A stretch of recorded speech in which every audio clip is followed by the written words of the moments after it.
शहर की हलचल से दूर एक छोटा सा गांव था, शांत, सरल और सच्चा।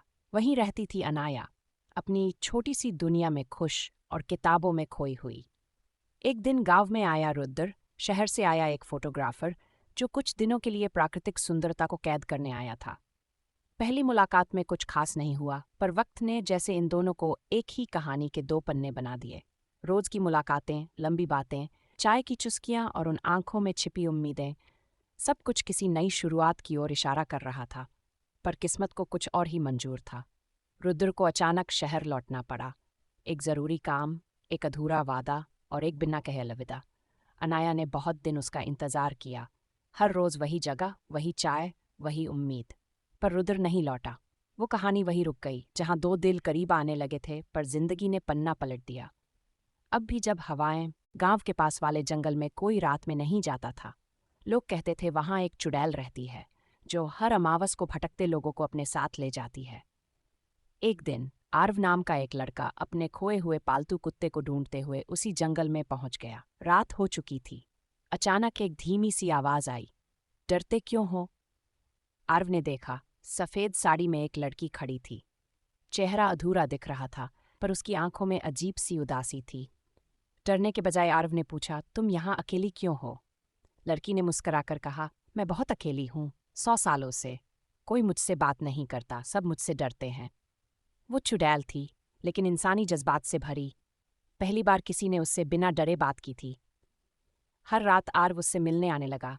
वो बातें करते, हंसते, कहानियां सुनाते। चुड़ैल को यकीन नहीं हो रहा था कि किसी इंसान से उसे प्यार हो सकता है। एक दिन पार्ट 2 एक दिन आर्व ने कहा, तुम जैसी भी हो, मुझे तुमसे डर नहीं लगता। शायद मैं तुमसे प्यार करने लगा हूं। चुड़ैल की आंखों से आंसू गिर पड़े, और उस रात के बाद वो कभी नहीं दिखी। लोग कहते हैं उस प्यार ने उसे मुक्ति दे दी। और हर पूर्णिमा की रात आर्व को वो परछाई की तरह महसूस होती है, उसके पास हमेशा। पानी में रहने वाली चुड़ैल को हुआ प्यार। गांव के एक कोने में एक पुराना तालाब था, जहां कोई भी रात में नहीं जाता था। लोगों का कहना था कि वहां एक चुड़ैल रहती है जिसने प्यार में धोखा खाकर खुद को डुबो लिया था। तब से उसकी आत्मा पानी में भटकती है। एक दिन शहर से अर्जुन नाम का लड़का गांव आया। उसे डर की कहानियों पर यकीन नहीं था। वो शाम को तालाब देखने चला गया। जैसे ही वो पानी के पास पहुंचा, पानी में से एक लड़की निकली, सफ़ेद कपड़ों में, नीली आंखों वाली, बेहद खूबसूरत। वो जलनिधि थी, वही चुड़ैल। अर्जुन डरने की बजाय उससे बातें करने लगा। धीरे धीरे वो रोज आने लगा। जलनिधि को सालों बाद कोई अपना लगा। दोनों के बीच एक अजीब सा रिश्ता बन गया। एक इंसान और एक आत्मा के बीच प्यार हो गया। एक रात अर्जुन ने कहा, तुम चाहो तो मैं तुम्हें मोक्ष दिला सकता हूँ। जलनिधि ने हामी भर दी। अर्जुन ने पूजा करवाई, और जैसे ही मंत्र पूरे हुए, जलनिधि पैट्टू, तुम चाहो तो मैं तुम्हें मोक्ष दिला सकता हूँ। जलनिधि ने हामी भर दी। अर्जुन ने पूजा करवाई, और जैसे ही मंत्र पूरे हुए, जलनिधि मुस्कुराई, उसकी आत्मा मुक्त हो गई। जाते जाते उसने कहा, अगर जन्मों का बंधन सच है तो फिर मिलेंगे। कहते हैं आज भी उस तालाब पर चांदनी रात में दो परछाइयां साथ दिखती हैं, एक इंसान की और एक आत्मा की। समाप्त। विक्की की छोटी सी कहानी। विक्की दुबई में एक टावर क्रेन ऑपरेटर है। इस बार उसने दिल से छुट्टी ली थी ताकि घर जाकर अपने परिवार और पिहू से मिल सके। लेकिन छुट्टी मंजूर नहीं हुई।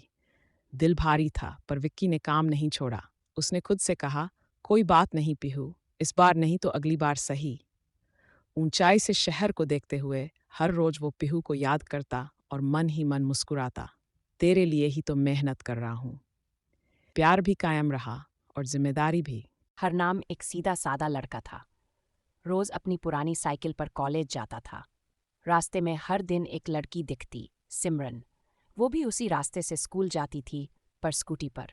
धीरे धीरे हरनाम का दिल सिमरन पर आ गया, लेकिन हिम्मत नहीं थी बात करने की। एक दिन बारिश हो रही थी और सिमरन की स्कूटी खराब हो गई। हरनाम ने मौका देखा और बोला, अगर बुरा न मानो तो मैं छोड़ देता हूँ। सिमरन मुस्कुराई और हरनाम की साइकिल पर बैठ गई। दोनों हंसते हंसते कॉलेज पहुंचे, लेकिन अचानक एक मोड़ पर साइकिल फिसली और दोनों गिर गए। सिमरन को हल्की सी चोट लगी। हरनाम बहुत घबरा गया, बोला, माफ करना, मेरी वजह से तुम्हें चोट लगी। सिमरन ने मुस्कुराकर कहा, चोट से ज्यादा असर तो तुम्हारे ख्याल ने किया है। उस दिन के बाद से सिमरन और हरनाम हर दिन साथ कॉलेज जाते, साइकिल पर। और वो छोटी सी चोट एज की शुरुआत